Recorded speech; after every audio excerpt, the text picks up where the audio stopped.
comments. Begin.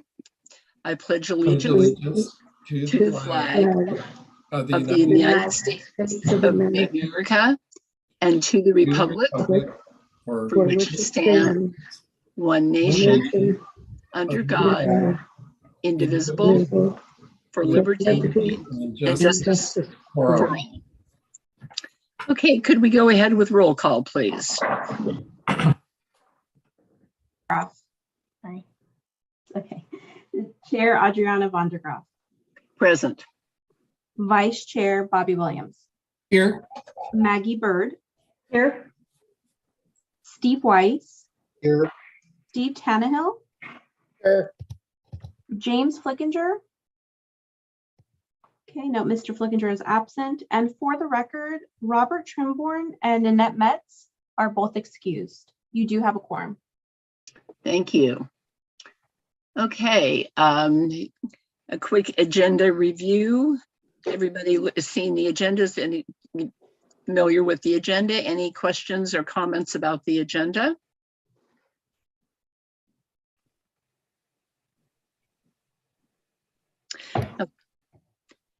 Let's go ahead with approval of the minutes. The May 2nd meeting, approval of the minutes. Is there a motion for approval? So moved, Steve Weiss. Is there a second? I'll second, Maggie. Thank you. Any discussion for this meeting? Thank you. All in favor? Aye. Aye. Okay, thank you. Then for the special meeting. Chairperson, I'm sorry. I abstained because I was not at that meeting. Yeah, and that is in the minutes. Thank you, Mr. Tannehill, much appreciated. Let's go to the special meeting on May 23rd, for which meeting that I'm abstaining from that particular meeting because my email was not working. Is there a motion for approval of those minutes? So moved, Steve Weiss. Second? Second, Steve Tannehill. Thank you. All in favor? Aye. Aye. Chair abstains. Any opposed? Abstain. Thank you. Maggie. Okay, let's go to the public comment period. Comments would be limited, to a minimum of 3 minutes per item. The public comment period will be reserved for issues not on the agenda. If you wish to make a public comment on agenda item 5, please press the raise hand button, or if you're calling in, press star, then 9 to be added to the speaker queue when prompted by the chair. Are there any public comments for items not on the agenda? Chair, we do have a member of the public that would like to speak. If you give me just a moment, I'll promote them to panelists. Thank you. Let us know when you're ready.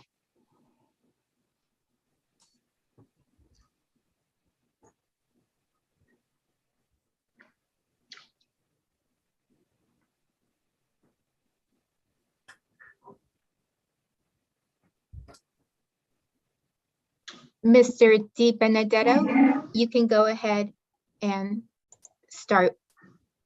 Okay, let me see Thank here you. if I can get my video on here. There we go. Okay, thank you for the opportunity. I'd like to address a subject regarding the Brown Act again. This particular incident that I wanted to talk about didn't occur in the last meeting, it occurred in the meeting before. And I was unavailable in the last meeting, so I couldn't attend, but it's kind of important. So I thought I'd call in tonight and talk about it. The meeting was going a little long, and the chair at some point decided that since the meeting was going long, that they would suspend with public comment. And I would like to point out that that is the basis for the Brown Act and a huge violation.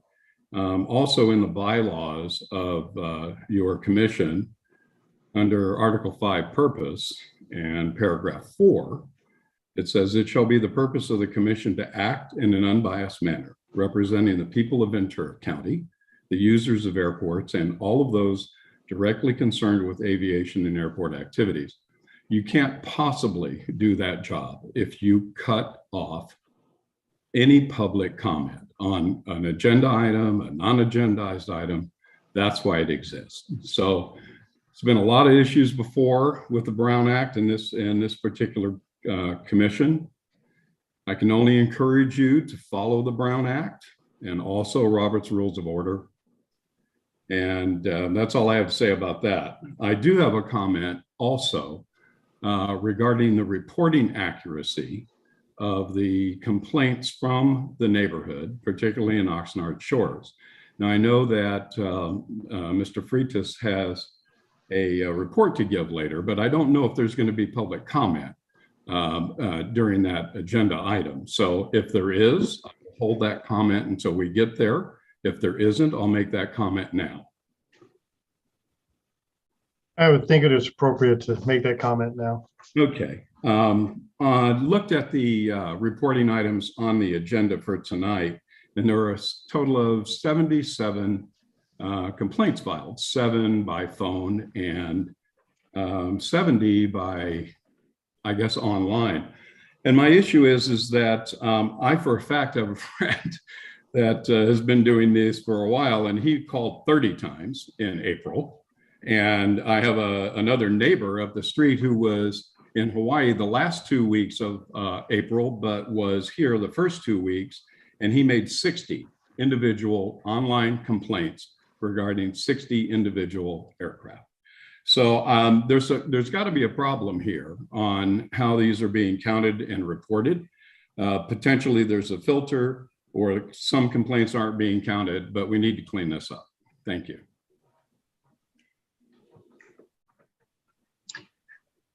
Thank you, Mr. Di Benedetto. Are there any other comments at this point? Yes, Chair Vandergraff, we have written comments that Anna will read. Thank you.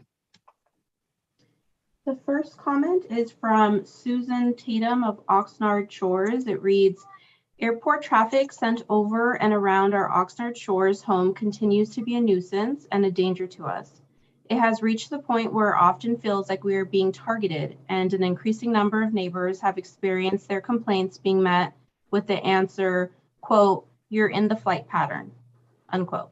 Where did this flight pattern come from, and why does it intentionally direct plane traffic over a densely populated area when there are perfectly good alternatives, such as flying north of the shores, that have no impact on residents?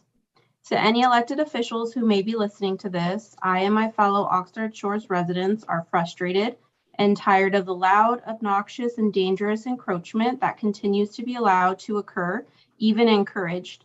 The noise makes us unable to enjoy our homes and yards. The possibility of a crash is unnerving. And the fact that elevated blood lead levels, similar to those in Flint, Michigan, have been found in children living near the Reed Hillview Airport in Santa Clara County all contribute to an unacceptable situation. When will this stop? I've seen no proof that the Oxnard Airport brings any economic value whatsoever to the residents and taxpayers in the community. In fact, its very existence may stand in the way of development that actually could provide benefit." End of comment from Susan Tatum. The next comment is from Joni Caterno. It reads, "Touch and goes are the problem. I previously referenced flight tracking data on record, which debunks the airport and pilots' claims of not being able to safely comply with the noise abatement patterns of turning right or turning left before the Edison Canal. The truth is in the data. Pilots can comply. There is absolutely no reason for any touch and go flight out of Oxnard Airport to be allowed to fly loud and low over our homes and school with leaded fuel being used. Following the last Camarillo Oxnard Airport Authority meeting, myself and other Shores residents noticed an improvement in compliance. More TNGs were following the noise abatement pattern, which should be renamed because the problem is obviously about more than just noise. The slight improvement was noticeable and welcome. Unfortunately, many pilots show they can fly friendly, but with a personal and noted act of defiance.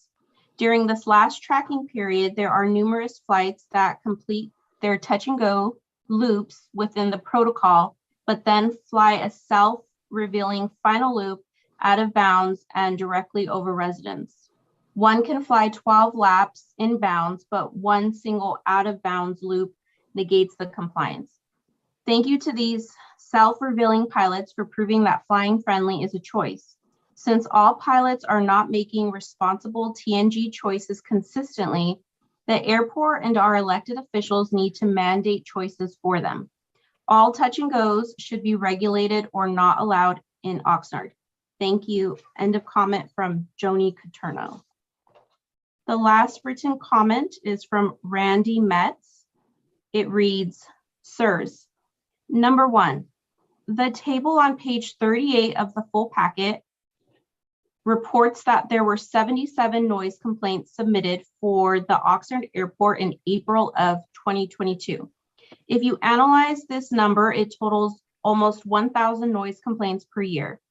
I'm confident that if the county received 1,000 noise complaints a year from neighbors of a food processing plant or trucking service, the county would insist that these companies change their practices or face fines or closure. Why is the Oxnard Airport treated differently? Number 2, how many of these noise complaints were due to touch and go activities? I would predict almost all. Number 3, is any instrumentation in place which actually measures the noise levels generated by the airport similar to the ones installed at the Santa Monica Airport? Such measurements would be helpful in the discussions of airport noise. Thanks for this opportunity to comment and submit questions. End of comment from Randy Metz. And that concludes the written comments that were received. Thank you. Are there any other comments or that any of the public wish to add at this point? There are no further public comments or looking to speak on this item. Okay, I'm going to make sure that we give enough time to make sure that we do not miss any public comments. Thank you. Let's go on to new business. That would be number 6, item A, consider adoption of resolution 12, authorizing remote teleconference meetings of the Aviation Advisory Commission pursuant to Government Code Section 54953, Subdivision E of the Ralph M. Brown Act. And that is a recommendation. Consider adoption of the resolution 12, Exhibit 1, authorizing remote teleconference meetings of the Aviation Advisory Commission pursuant to Government Code Section 54953, Subdivision E of the Ralph M. Brown Act. Mr. Director, do you have comments at this point?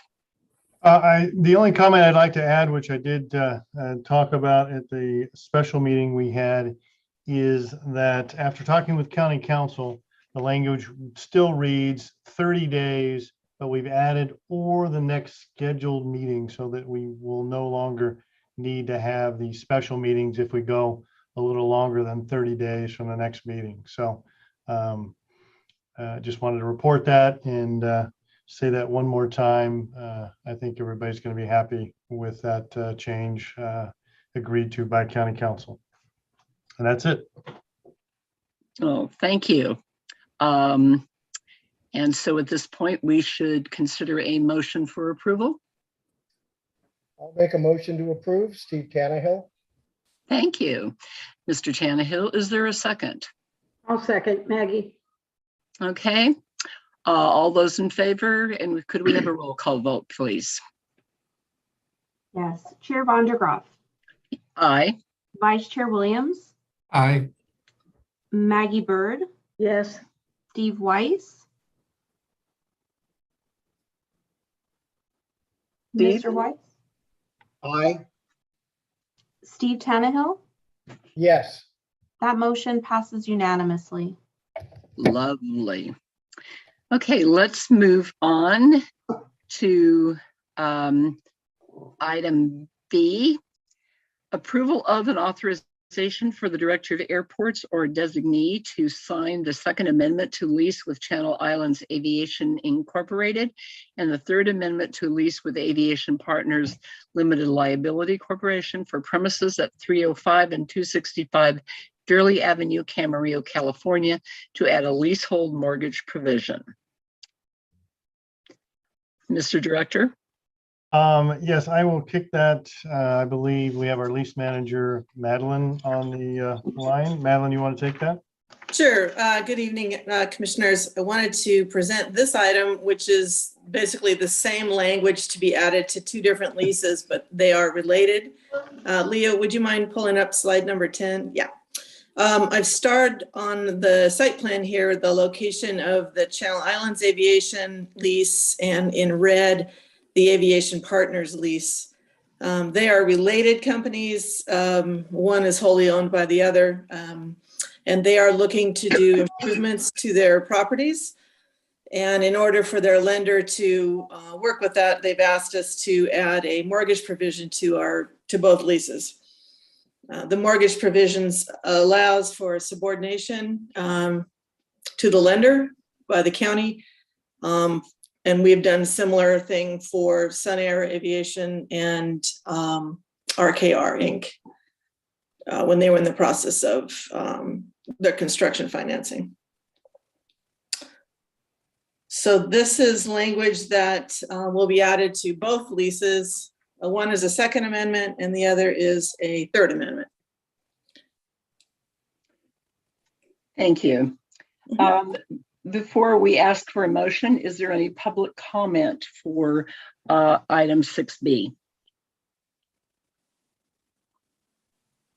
Anna will be reading a statement. If you wish to make a public comment on agenda item number 6B, please press the raise hand button now, or if you're calling in today, press star then 9 to be added to the speaker queue. Thank you.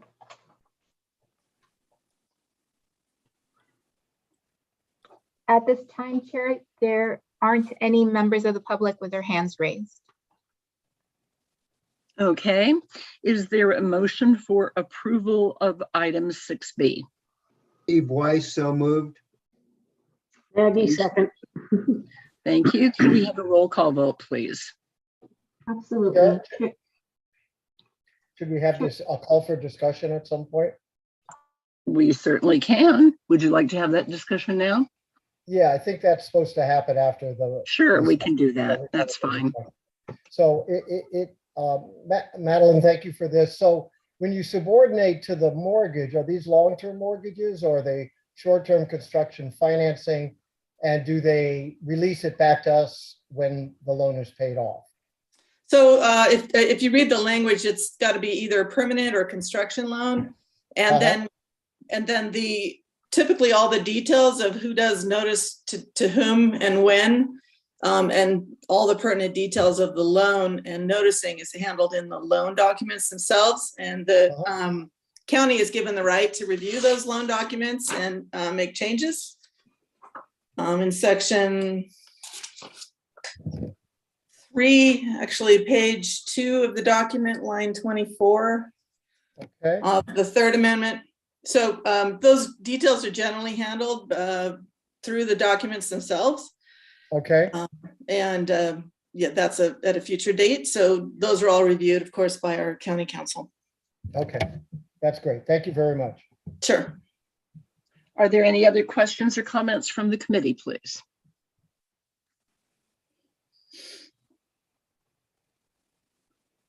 Okay, is there a motion to approve? You have the motion in a second. Okay, we do. That's correct. And can we have a roll call vote, please? Yes, Chair Vondergraaf. Approved? Yeah, aye. Thank you. Vice Chair Williams, Aye. Maggie Bird, Yes. Steve Weiss, Aye. Steve Tannehill. Yes. That motion passes unanimously. Thank you. Let's move on to item 6C. which is the review of the fiscal year 2022-2023 budget. The recommendation is staff requests that the Commission and Authority review and comment on the Department of Airports proposed 2022-2023 budget for Camarillo and Oxnard and Camarillo Roads and Lighting Enterprise Fund as attached, and recommend approval for the Board of Supervisors. Mr. Director? Okay, well, I'll beg forgiveness from the commission in advance. You know that I like to keep things short and sweet, but this item is going to require a little more detail. And I want to start by saying that this in no means, because I've heard the question many times, what's the value of the airports? In fact, one of the public comments this evening, what's the economic impact? Is there really one to the communities? But I want to start by saying that this does not take away from the noise issue by any means. There is an economic value of these two airports, and we're going to kind of go through that. But that is not changing what staff is committed to in making improvements to be the best neighbor that we can. And we've talked about some of those things, and we will do again in other meetings. But this one's specifically on the budget. So many of the commissioners have gone through the budget, which we will do at the end of this presentation. But the beginning is going to be about, what's the value of these airports? How do they fit into the whole system from the big picture all the way down to our actual budget? So let's kick it off, Leah, if you would. So I'm going to start with the National Plan of Integrated Airport System, called the NIPIAS. And then I'm going to talk about the Airport and Airways Trust Fund, also known as the Aviation Trust Fund. A few years ago, the airport system did a Ventura County Airports, Oxnard, Camarillo economic benefit. I'll kind of go through what that showed us back in, I think it was 2019. And then we'll dive into what you've typically seen in the airport's budget highlights. So let's move it on. So the NIPIAS, again, the surprising to hear, but the federal government actually has a plan for all of the airports in the United States. So that's the NIPIAS. So you'll see in the next couple of slides, there are a lot of airports in the United States, but not all of them. Less than a quarter, about 20% of those are actually in the NIPIAS that are strategic and important to the entire aviation system in the United States. And only those ones in the NIPIAS are eligible for, you've heard a lot of our AIP grant funding, just, our 5-year, 6-year plans that we presented just the last couple of meetings. Only those airports in that system. So next slide. So as I mentioned, there are some 19,000 airports in the United States. You got airports, heliports, seaplane bases, ultralight, glider ports, balloon ports. But at the very far right, there's only 3,300 of those that are recognized by the FAA, federal government. Significant importance to the U.S. aviation transportation system. So only those 3,300 are eligible for AIP grant funding. Next slide. So here's how it kind of breaks down. You see the top ladder is the 3,300, and you get to the third column, 396 primary airports. So those are the airports that have commercial service, the large, medium, small, non-hub. Back when Oxnard had commercial service, it was in the non-hub category.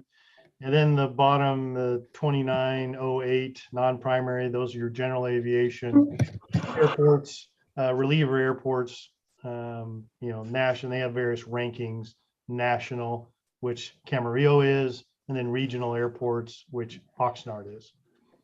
So those are kind of the rankings and the breakdown of the various types of airports in the system. Let's go to the next slide. So a lot of numbers here. Probably the most important is go to the far right and back one column, percentage of total operations. So you see the 13.3, that's large hub. That's your LAX, San Diego, SFO, Seattle size airports. And those handle, see percentage of total enplanements, those are passengers.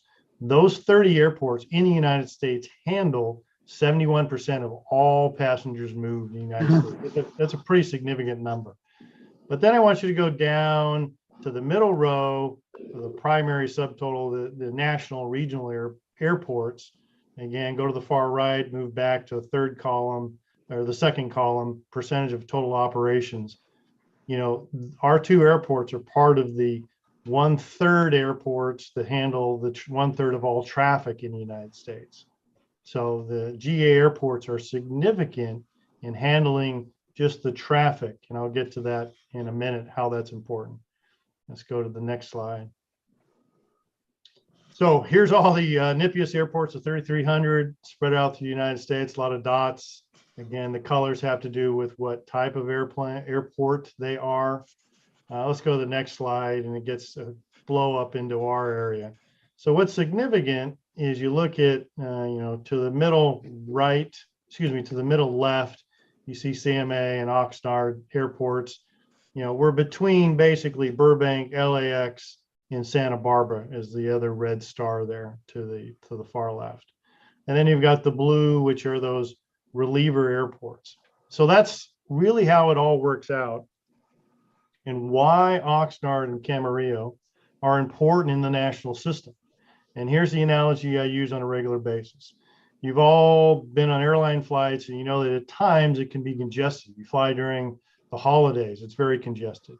Well, what these smaller airports do for the bigger airports are relieve that other smaller, slower traffic. You don't want your Cessna 172s and your 747s landing at the same airport, because that would cause congestion. And the example I use is, what the traffic like is going on Highway 101, depending on the time of day it is. Could you imagine all the kids and people with their bikes and walking on Highway 101 every single day, right? That would just be a nightmare and congestion. What that does, the small highways and small roadways pull that kind of traffic off of Highway 101 so that people can, for the most part, travel about 65 miles an hour. Well, it's the same logic for these larger airports, LAX and Burbank. They want the larger, faster airplanes landing there, smaller traffic, slower planes operating at the other smaller airports. And again, you look around there, you've got Whiteman, Van Nuys, obviously Camarillo and Oxnard, and listed on the various ones. We got Fullerton and whatnot to relieve the larger airports, which include Long Beach, Orange County, LAX, and Burbank. All right, so next slide. So the funding, where does the money come from? The grant monies that we get are a part of the airway, they call it Airport and Airway Trust Fund, also known as the Aviation Trust Fund. So, and the next slide will show this, but here's kind of the funding. It's been set up since the 1970s that aviation, the users of the aviation system pay into the fund to keep the system going, so that local taxes are not used, federal tax dollars are not used for the most part. And let's move to the next slide. So here's where it comes from. And this is just a snapshot of what 2019, almost $16 billion in a given year. And there's the breakdown. The next slide shows it even, that's the pie chart, but the next slide shows it even better, the actual breakdown. Let's see, that one's Leah. So every ticket you purchase, 7.5% of that goes. Then you've got domestic flight segment taxes, $4.30. You've got taxes on flights between continental US and Alaska and Hawaii, those prices. You got international departure taxes. You've got tax mileage towards frequent flyer awards. I mean, all kinds of taxes that go in, for the example previously, about $16 billion per year. That obviously goes up and down depending on number of flights and the price of tickets. But that's where, when we did the Oxnard Airport runway upgrade last year, that's where that $14 million came from, for the grant AIP funding dollars from this process, in this system. All right, next slide. So again, the airway funds, the grants for airports, there's facilities and equipment, they got research, engineering, and development, and then the operations, which include the air traffic control towers and things like that. Comes from some of the general funding budgetary for the operations side as well. All right, how about the next slide? So then we get into the economic impact that analysis that was done back in about 2019. So Camarillo Airport, each year has a total economic impact about $230 million. The jobs, about 1,764 local jobs at the airport, direct payroll, and then taxes collected, state, local, and schools, about $10.9 million.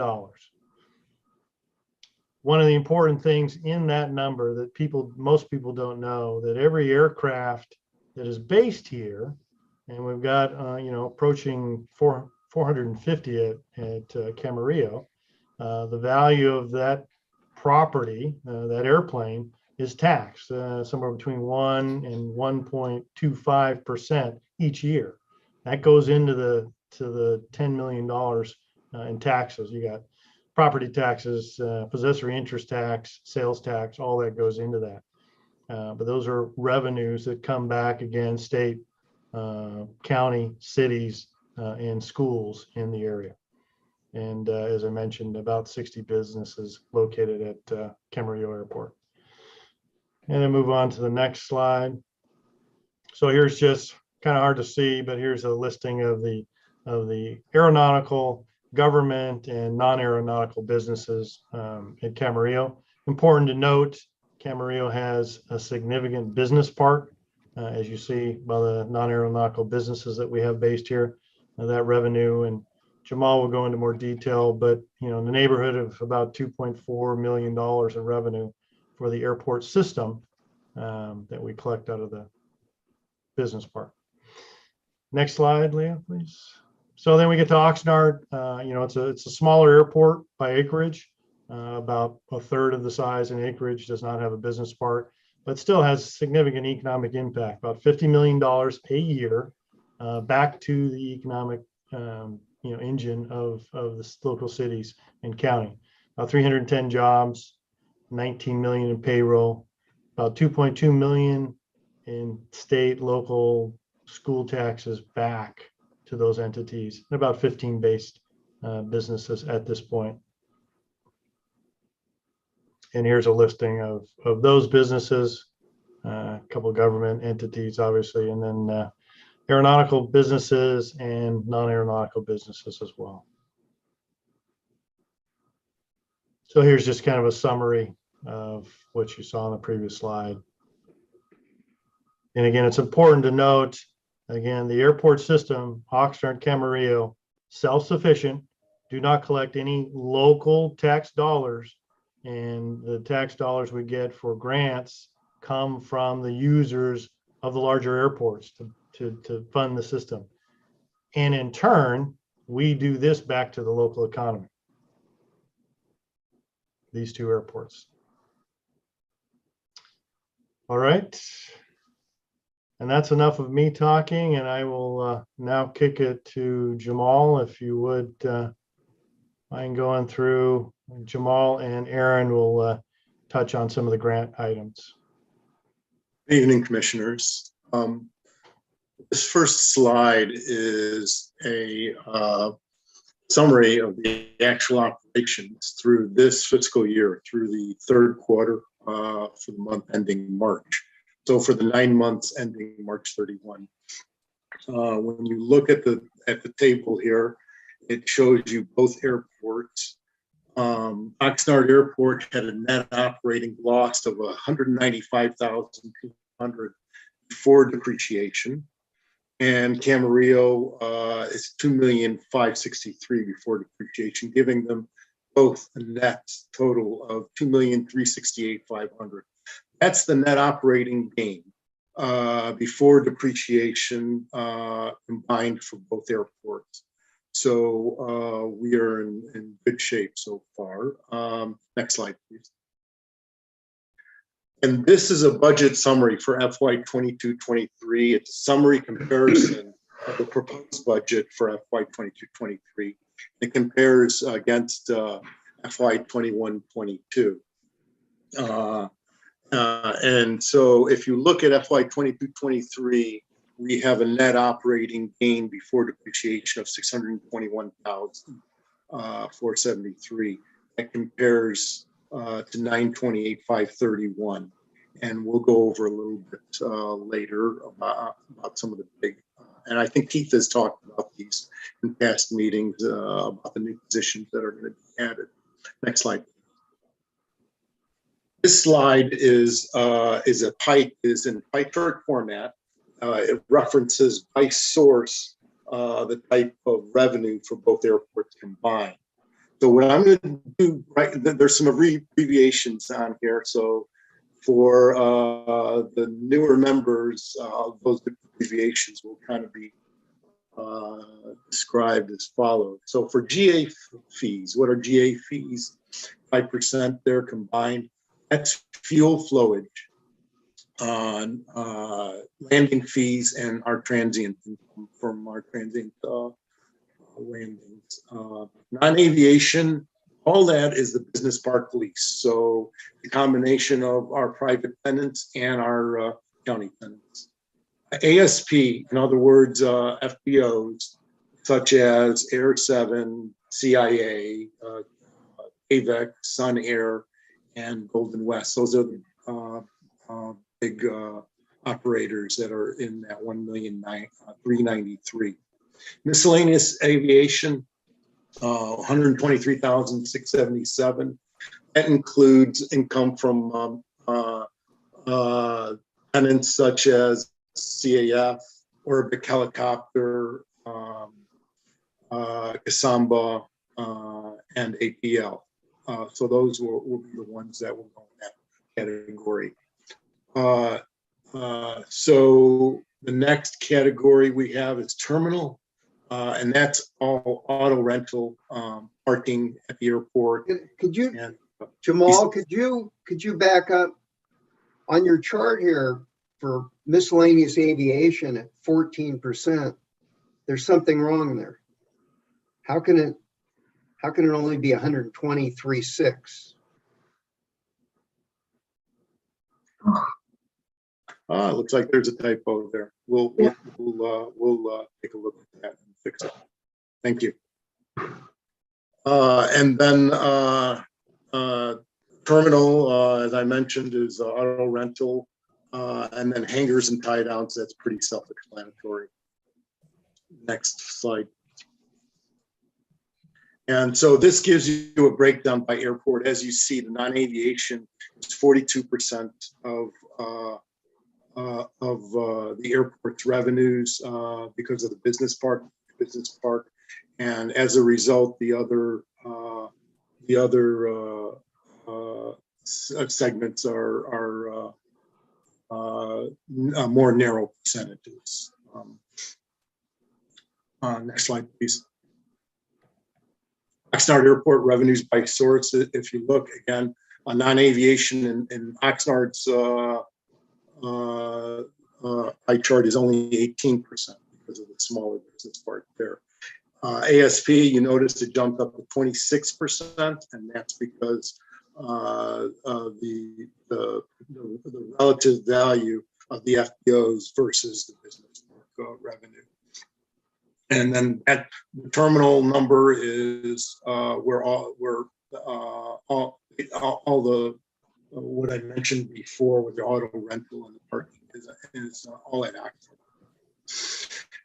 Oxnard. Next slide, please. Combined appropriations by source. What I did was I kind of compared this to last year, and this it actually hasn't been done. This slide hasn't been done since FY 1920. previous director left the slide out of our presentation. So all I have right now is a comparison to FY 1920.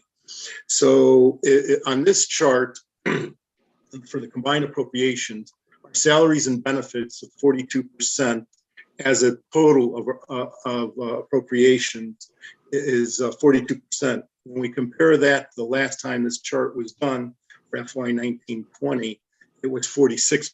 So it's actually salaries and benefits as a percent of total expenses is going down. Services and supplies, we showed 26% here. It was also 26% in FY 1920. Next slide, please. And this is a combined appropriations by source without depreciation. So if you see the salaries and benefits, that percentage goes up because the depreciation number comes out of this pie chart. So Jamal, I hate to interrupt you again, but did you misspeak and you meant to say 2020, or were you talking about 1920? 1920. That's what we used in 2021 and 21-22. Do you mean, did you mean 2019 or 2020? Because you keep saying 1920, Yes. which is a few years ago. 1920 is the last time this chart was prepared that I have a record. So So that's what I'm so- doing is I'm comparing 2023 budget for this particular pie chart to the pie chart that was done in fiscal year for 1920.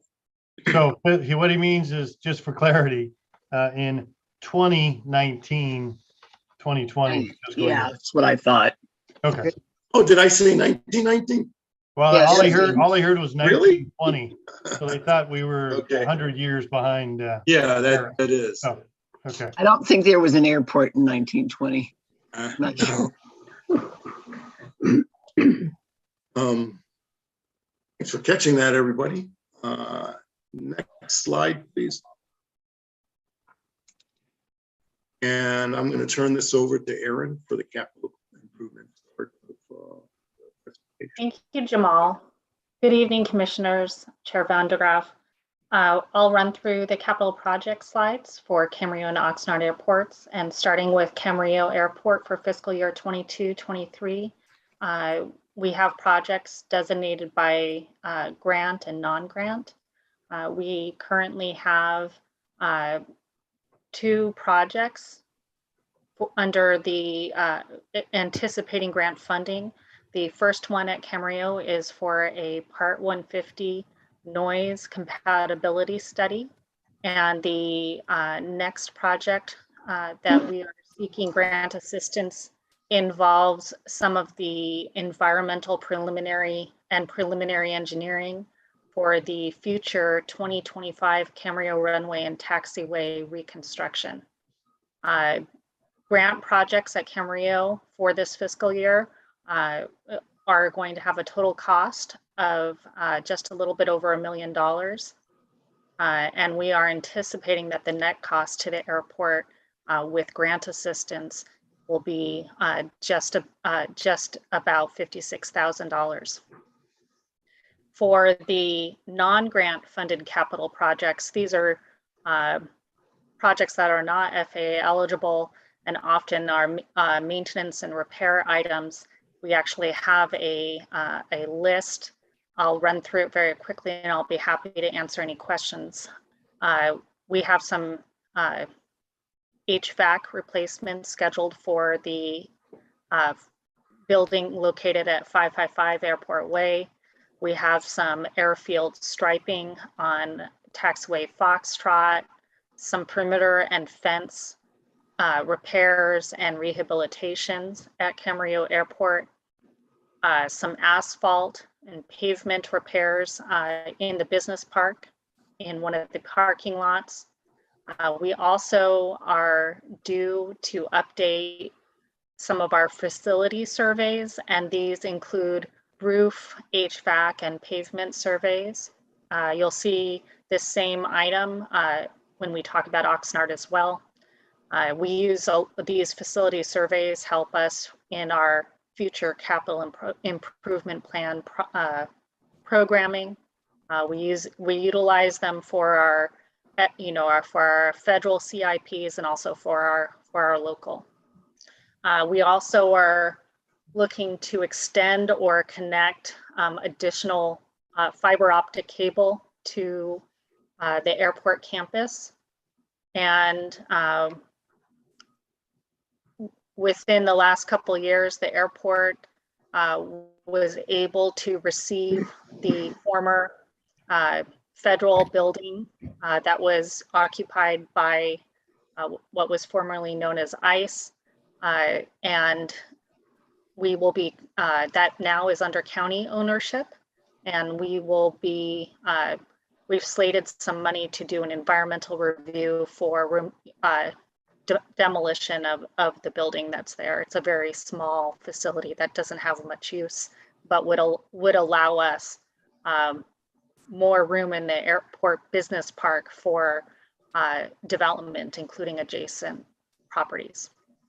And then we also, I believe that there has been discussion about additional positions that will be added to the fiscal year 22-23 to the airport, some now, some a little bit into next year. And we are looking to do some preliminary studies to make sure that we have the facilities appropriate for the staff and to make the best use of the facilities we currently have. So for those non-grant funded projects, we're looking at a total of just about $1.1 million. And those, since these are not eligible for grant funding, they will be out-of-pocket expenses that match the cost.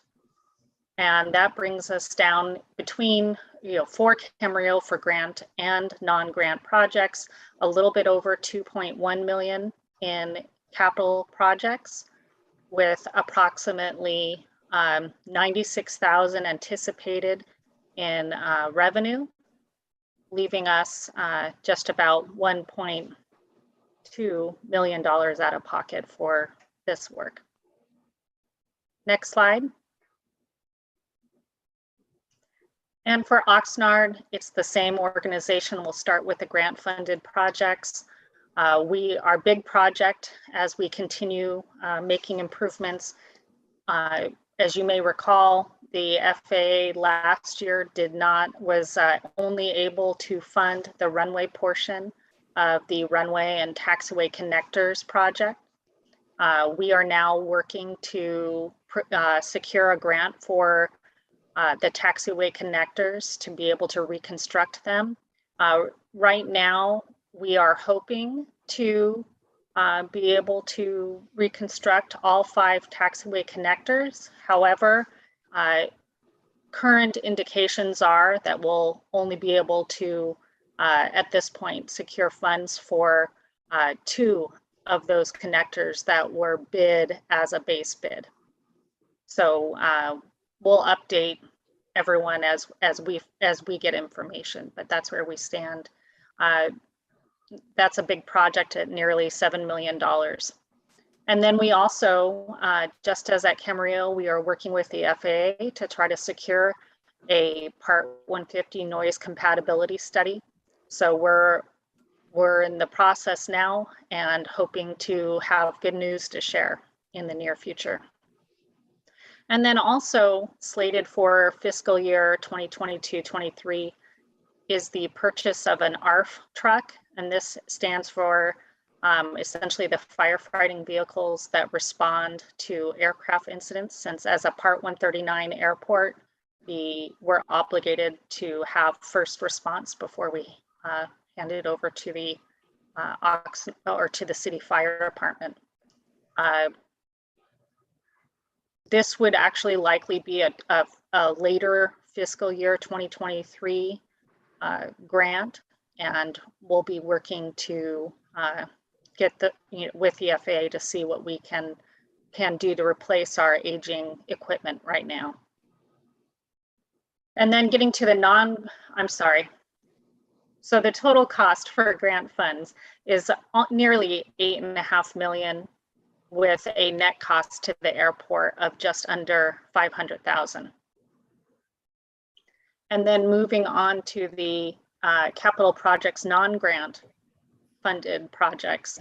This too is a list of some capital improvements, maintenance and repair items, including perimeter fence and gate rehabilitations. Taxiway Foxtrot is another pavement that we actually had scheduled with that original runway reconstruction. That the FAA has indicated they just don't have the funding for. So we're going to be doing some maintenance to help bridge and buy us a little time as we continue to work on our with the FAA to try to find funding for that in the next several years. So this would be a crack seal and some sort of slurry or seal coat to help maintain some additional life while we're waiting for the FAA to see if they can secure the funding.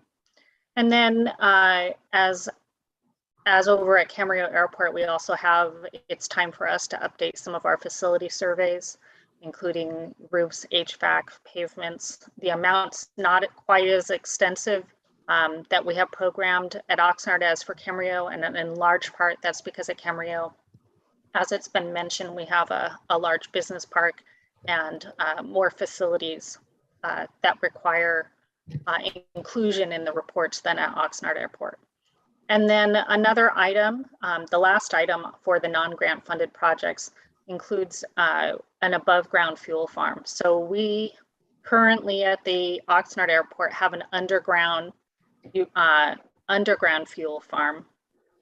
We have over the years maintaining the underground infrastructure has gotten harder with some of the keeping it up to date to today's codes.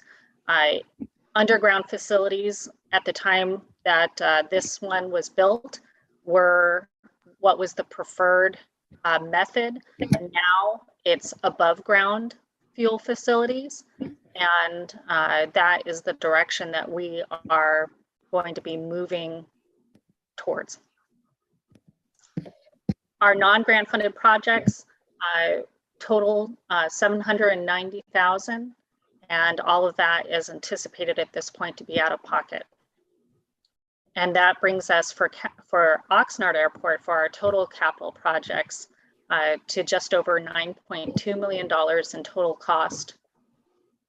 Anticipation of approximately $7.9 million in federal funding, and leaving the airport with 1.2 million out of pocket.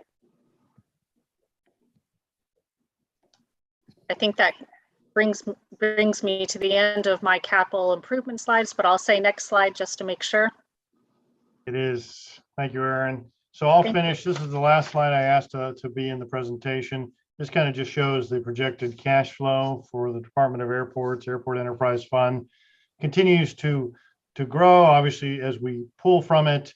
And the biggest one is in 2025, as Erin mentioned, would be the largest project the airport system has ever completed. That would be, the 4 million would be our estimated 10% of the $40 million expected cost to redo the Camarillo Airport runway.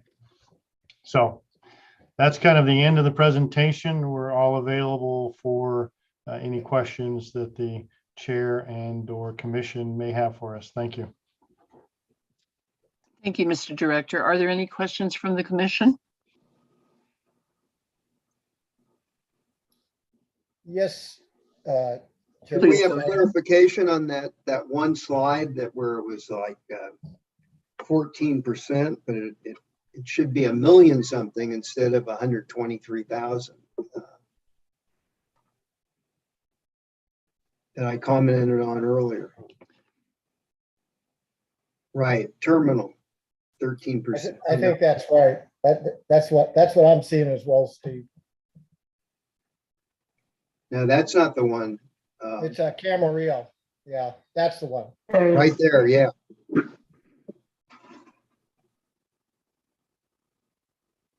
If the So what- percentage is right, then it's probably a million one.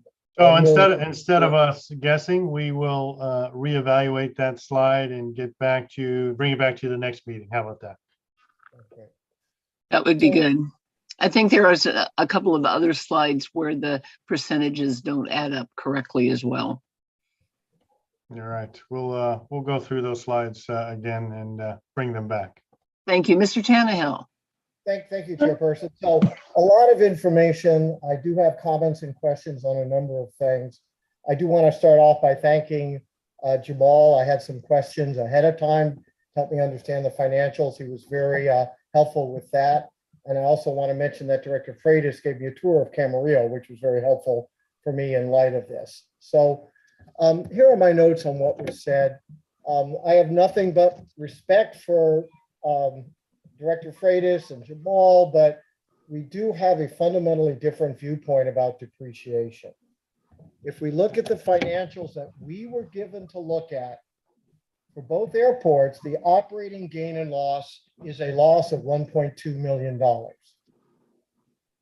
And that should be shown and understood. When depreciation is carved out, and it looked like you left it in on some of the slides, but took it out of most, what you're getting at is a concept, and I apologize, it's going to be wonky, but it's a concept called EBITDA or EBITDA, earnings before interest, taxes, depreciation, amortization.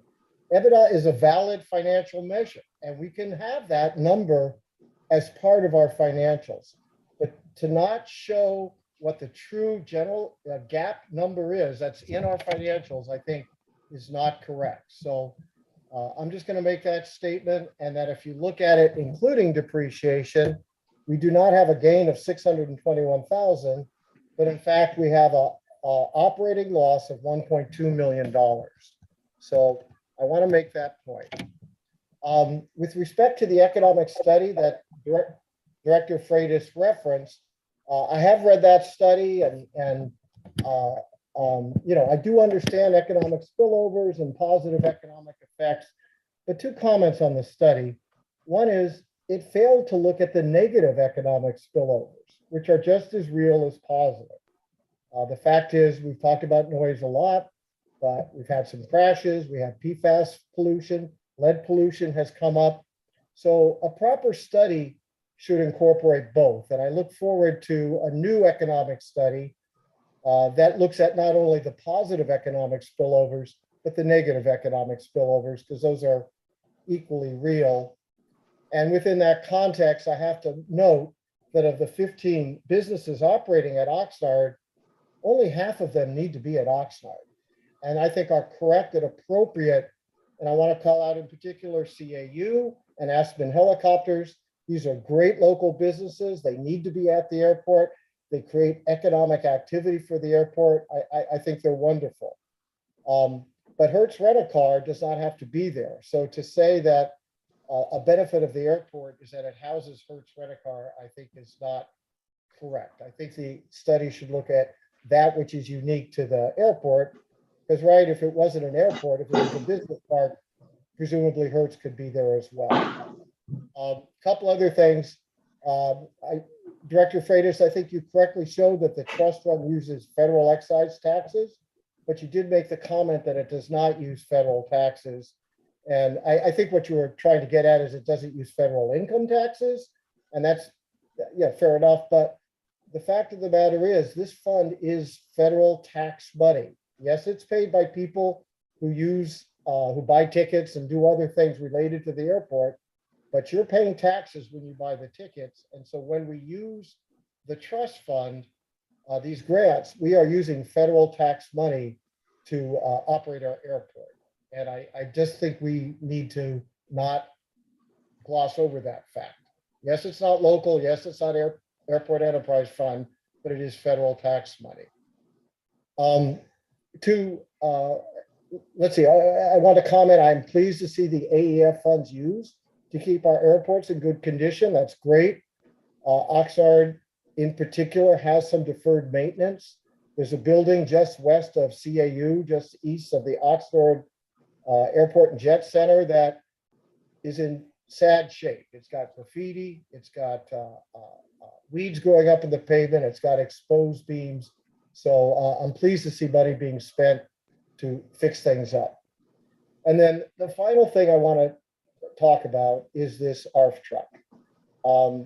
We are getting this because we have a Part 139. We have a Part 139 in order to have passenger traffic. Commissioner Weiss raised the point 3 or 4 meetings ago about where do we stand with respect to passenger traffic. And the answer was nothing is currently being done. We have been without passenger traffic at Oxnard now for 14 years. And we have been told by an expert in aviation that the airline business model has changed and the turboprops that used to service Oxnard Airport are no longer used by the airlines, and that we cannot expect passenger traffic to return. I've done my own research into that, and from what I can tell, that's a correct statement. As some of you may be aware, there's an airport out in San Bernardino. San Bernardino Airport has a $220 million beautiful facility, and they've been trying for years to get passenger service there, and it's not coming. So I guess, Director Freitas, I'd like you to speak on that, and I'd like to, I guess where I'm going with this, it's been 14 years, it hasn't come back, we're being told it's not coming back. Before we go and spend $1 million on a truck, I would like to ask you, is it possible that you could do a study and come back to us and tell us, is it feasible that we're going to get air passenger traffic back? And if so, what's it going to look like? Or is it the case that the business model has changed and that ship has sailed and it's not coming back? And we need to think in different terms on how to optimize Oxnard Airport and use this facility to its optimal benefit. So I'm presuming that everything was a telling statement until that last question for me. Is that the only thing I'm answering is commercial service at Oxnard? Is that the one question? That's right. Everything else was Okay. just my comments with respect to what was said for the record. But my Okay. question is that, yes, sir. Yeah, so as you and I had talked, we are assessing commercial service at Oxnard as we speak. We've got in the next, I'd say in the next 18 months, we've got a possible grant for an Arf truck. We've got some other alternatives for temporary Arf trucks that may be able to push us back when we need to, actually put in for that grant. But to answer your question is, yes, the market is evolving. You've all seen the newspaper and the news media. They don't have enough airplanes, in particular, they don't have enough crew right now to manage the airplanes in the system that they have right now from the large, medium, and small airports, let alone starting new service, new regional service at, say, Oxnard.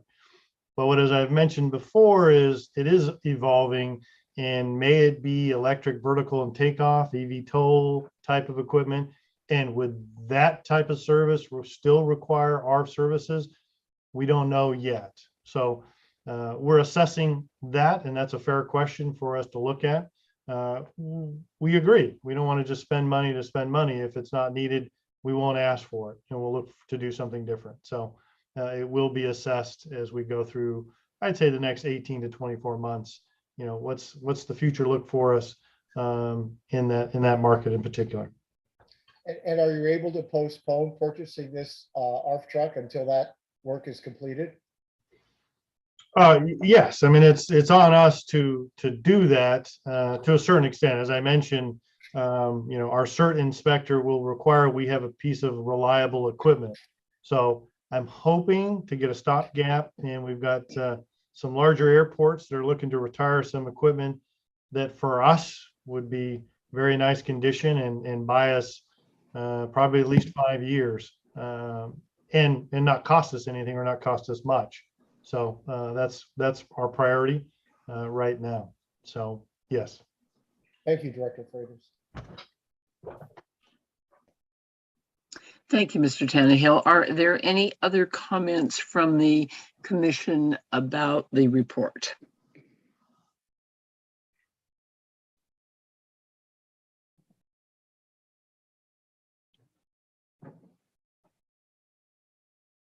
Any comments?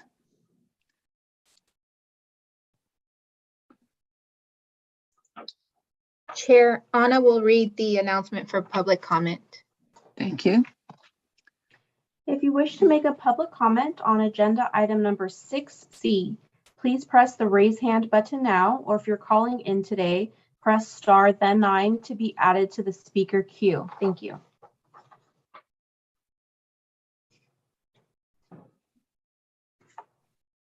At this time, Chair, there is no members of the public wishing to speak on this item.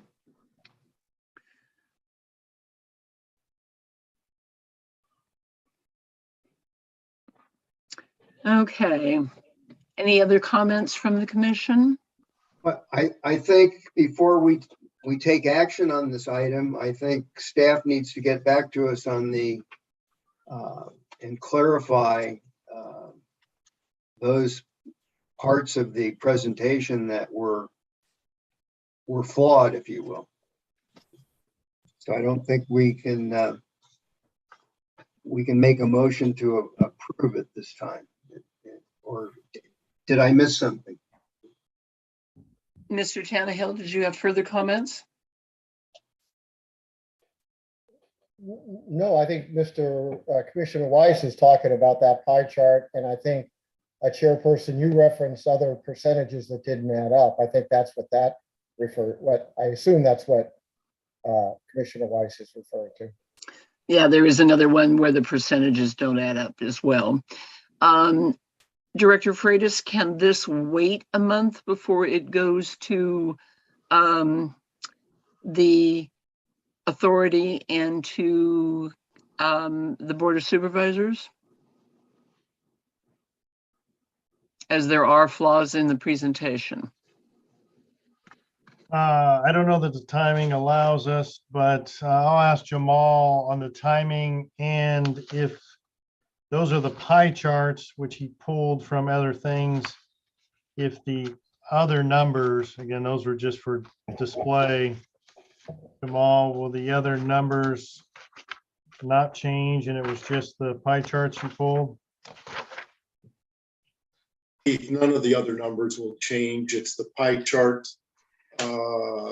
It looks like the percentage numbers are keyed in on that as opposed to a calculation. So I'll go back and look at the percentage, but all of the numbers in the budget are perfect. They all agree. It's just a matter of the percentages on the pie chart. So what I want to throw out another idea, and this relates back to the last meeting. I only watched half the video, but I know Commissioner Weiss raised the issue of us getting so much information 3 days before the meeting. And by the way, as an aside, we got this information a week ahead of time. So Director Freitas, thank you for that. I used that time. I needed it and appreciated it. But one of the tools in our toolkit is we could always have another meeting. I want to make the point that our job is to advise the Ventura County Board of Supervisors. So when we say yes to something, we should be confident we've read it, we've digested it, we've vetted it, and we are recommending they go forward with it. And if we don't have that feeling, I mean, one thing we could simply do is let's just call a special meeting for purposes of having one more bite at the apple, publicly notice it and, do it properly. I would much prefer that than us, because again, what we are saying to the Ventura County Board of Supervisors, we've read it and we're putting our stamp of approval on it.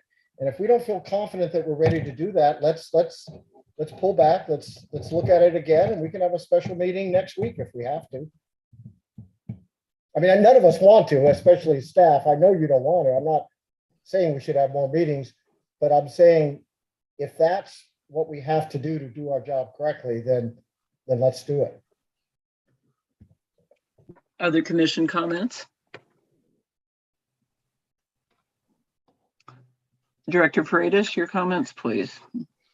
We are available for a special meeting if that is what the commission would like to do. And I understand that would allow us time to come back and reassess the charts. Again, the numbers in the document are not going to change. It's just the pie chart that was kind of a visual. So that's on us, and we are available if you would like to do a special meeting, and we can get those pie charts out by next week. Okay, is there a motion for a special meeting? Madam Chair, I just had a quick Yes. question. When is the Board of Supervisors meeting? I don't have that date in front of me, so Nor do Yeah. I. That's a good we have to question. have a special meeting before the next supervisors meeting, right? Do I understand that correctly? And I think we need a special meeting before the next authority meeting as well. Am I not correct, Director Freitas? Well, that's we couldn't do because the AAC, excuse me, the authority meeting is this Thursday. Yeah, right. That's too So soon. we couldn't publish. And it's actually in our bylaws that we're independent from the authority, and our job is to work and advise the board, so. Well, I'm concerned. I think I still have the floor. So I'm concerned about getting the budget in place because we basically run off the rails in July. So we'd have to, something would have to give there to get the budget approved by the authority by July. Yeah, the budget meeting is slated for the Board of Supervisors on the 20th of June. Anna, I think that's correct. Okay. Yes, that is correct. Monday, June 20th. So I think we have to have the special meeting before the 20th. That's all. I'm just trying to pin down when we have to have a special meeting. Okay, so we can have the special meeting, and does that impact the authority meeting? It would not.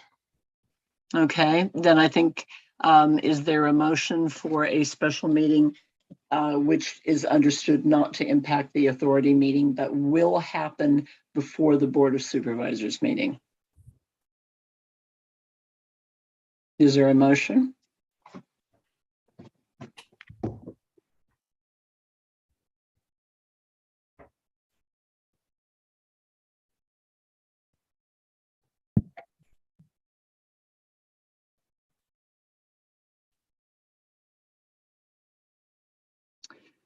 Okay, if there's no motion for a special meeting to review the presentation with corrected pie chart slides, do we go ahead and approve the presentation as is?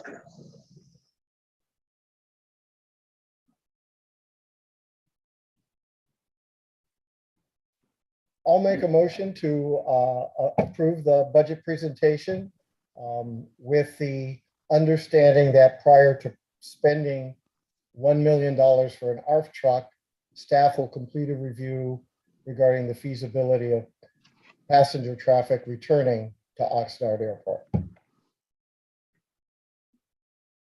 Is there a second to that motion?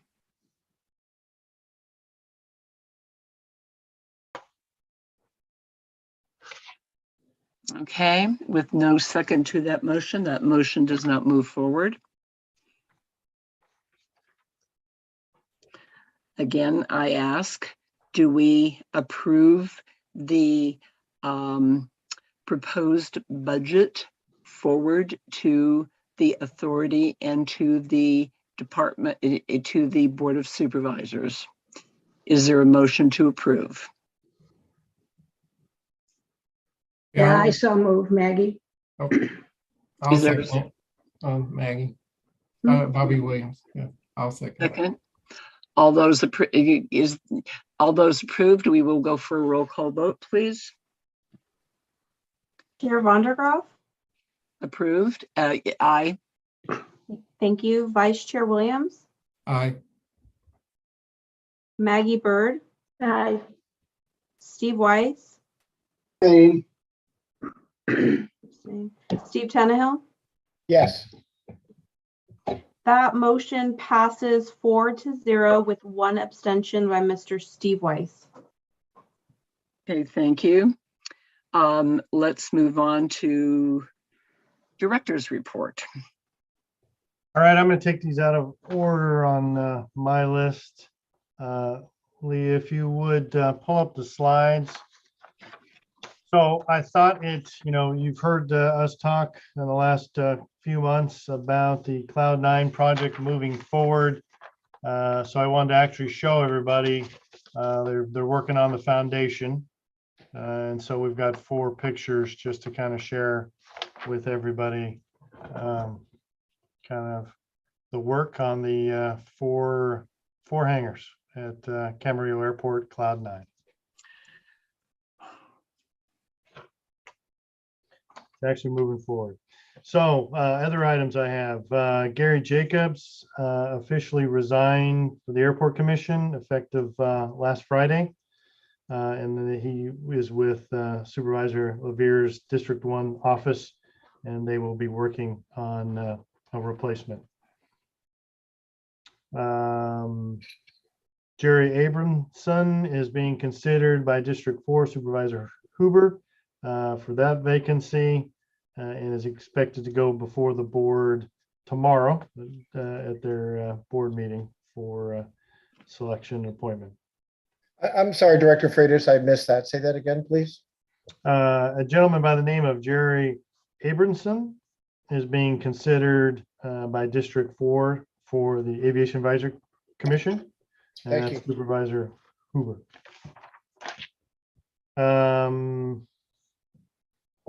Wanted to throw out for consideration, because I've heard this committee talk a few times about the timing of these meetings and the evening. It is yours to discuss if you wanted to change the time, if that was better for you, just to throw that out there.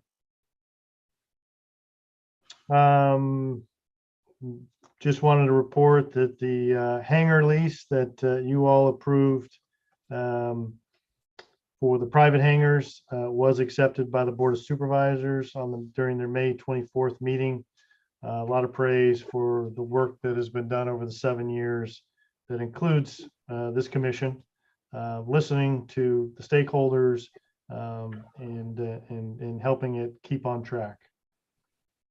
Camera system, we have a vendor locked up to perform the service and installation. Looking to get the purchase order moving forward.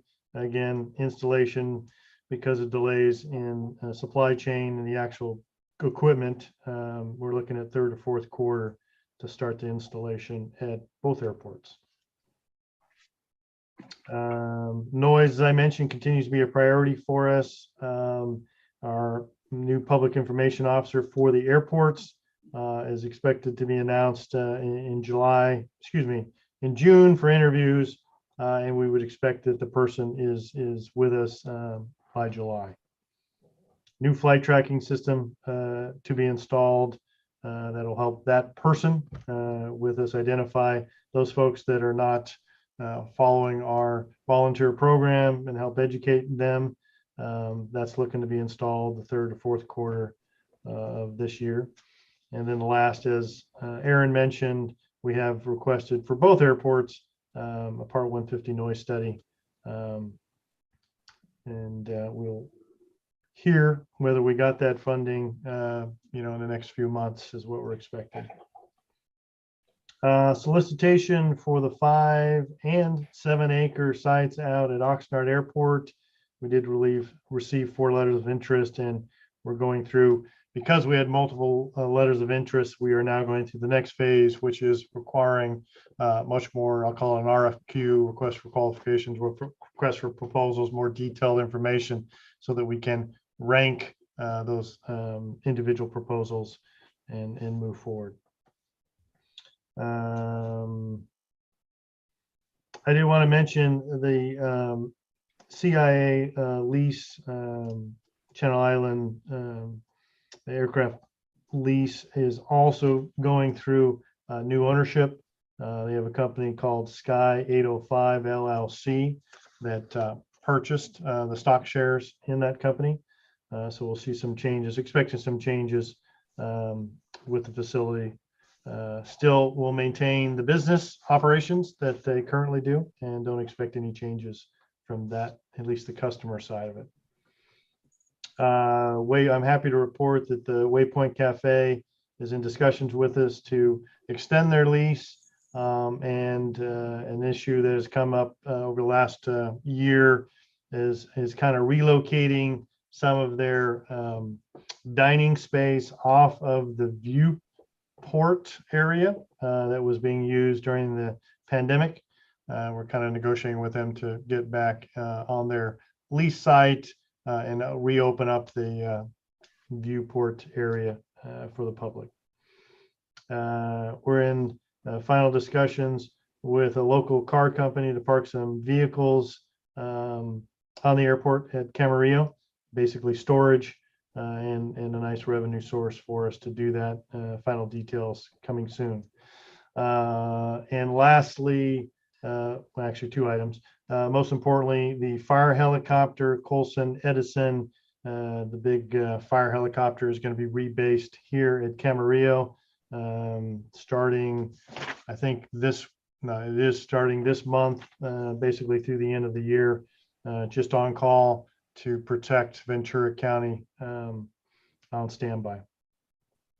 And one of the items that did come up early in public comment, which is an item that I had asked County Council to look into for us. There were some concerns about Brown Act violations. And I can happily report that County Council did review the agendas and the videos from those concerns that were raised and did not find any reportable violations of the Brown Act.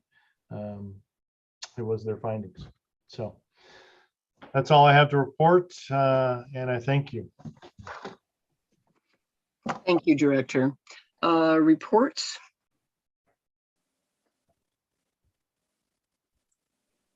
Anything on activity or noise complaints? Receive and file. Thank you.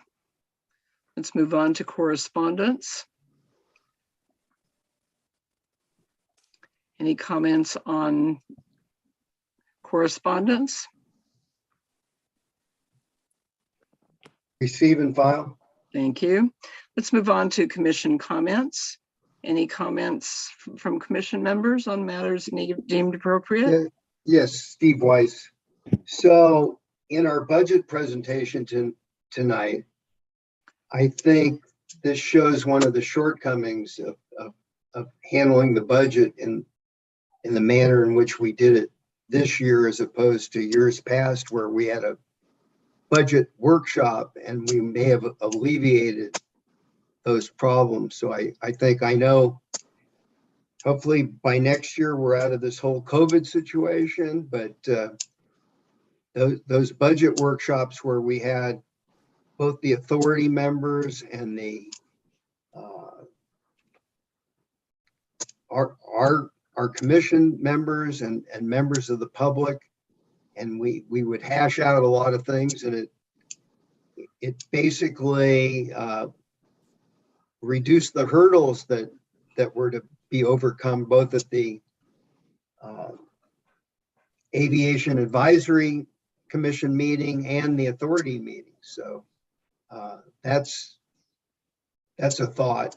Secondly, Director Freitas mentioned, as far as timing, since we no longer meet in person, is there a better time for us to meet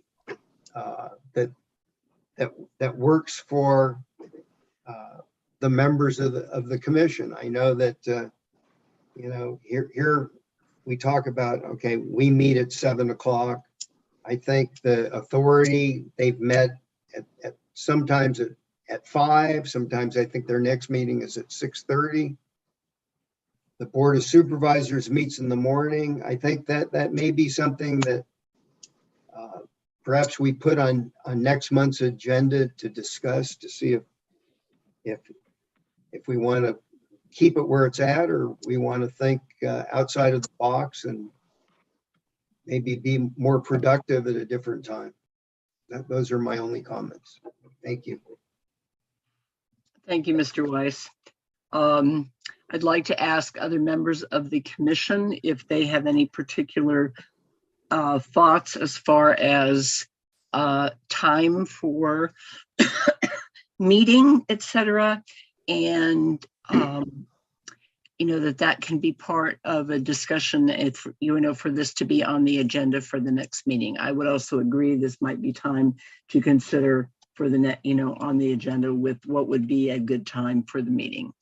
We could also possibly even consider not necessarily having all the meetings at the same time. There might be some discussions along that line. Any other comments from the commission? Chairperson, since you asked, I would just add that we need to be sure should we have such a discussion, we'd be mindful of picking a time that works for the public. We are Absolutely. A public forum. Absolutely. I totally agree with you, Mr. Tannehill.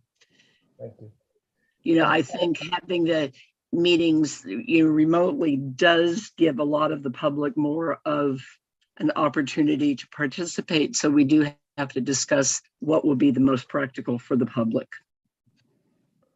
I agree with that as well. Beyond that, my comments, I just want to thank Director Freitas. It's nice to hear we're moving forward with this new hire to address noise and working with the flight schools and the others doing touch and goes. And it's nice to hear we're making progress on the new technology. So that's exciting news, and I look forward to those two projects going live. I think as do we all. Are there any further discussions?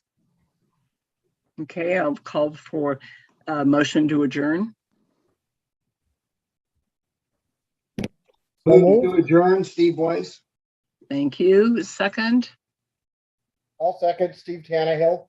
Okay, meeting is adjourned. Thank you very much. Good night, everybody. Take care, everybody. Aye. Good night.